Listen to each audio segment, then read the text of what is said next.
What is going on, everyone? The Houston Texans tried something new offensively. Offensive coordinator Pep Hamilton, he implemented a two-quarterback game plan against the Dallas Cowboys. What he did was he brought in Jeff Driscoll on first and second down, try to make this as easy as possible for Davis Mills, third and short, third and medium.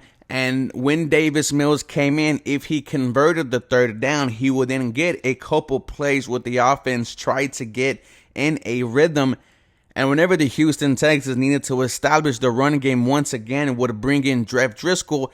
And this was a consistent change throughout the game against the Cowboys. And for majority of the game, the Dallas Cowboys defense, they didn't know what to do. They weren't expecting this from the Houston Texans. Nobody was. And for 3.5 quarters, this offense, this rotation of quarterbacks was able to dictate what the Dallas Cowboys were doing. Davis Mills was 16 of 21, 175 yards.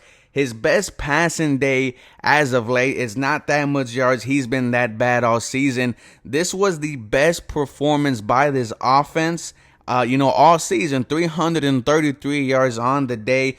Davis Mills was converting those third and shorts, those third and longs. The bomb to Chris Moore, the other bomb to Chris Moore, which, put us in a position to throw it for a Hail Mary.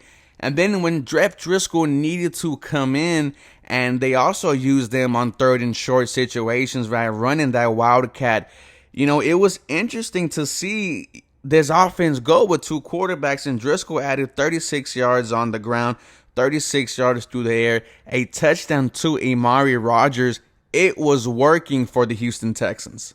And the Cowboys were entering this game as one of the best defenses in the NFL. They still are, and they have one of the best pass rushing attacks led by Micah Parsons. And this Texans offensive line put the Dallas Cowboys front seven in check.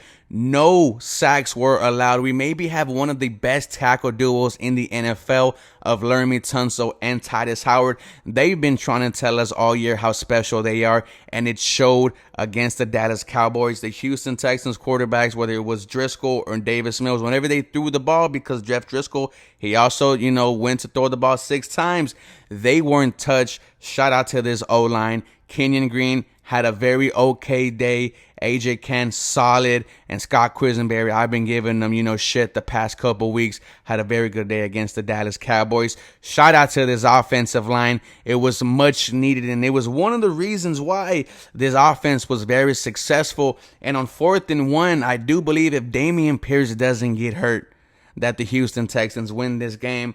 But why are you running with Rex Burkhead? Pep Hamilton was doing so good. Like I said, for 3.5 quarters, the Houston Texans offense was in control of this game. You do have to give credit to Pep there.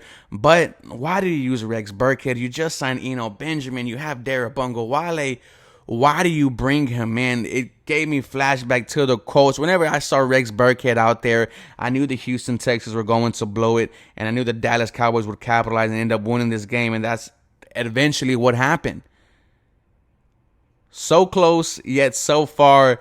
And going on, I do want to see this 2-quarterback rotation with Davis Mills and Jeff Driscoll. You're going against the Kansas City Chiefs next week. That's going to be a crazy game. Everyone, once again, be expecting the Houston Texans, to get blown out. Can they build upon this offensive game plan against the Kansas City Chiefs? You let me know. As always, go Texans. You guys have a very blessed day.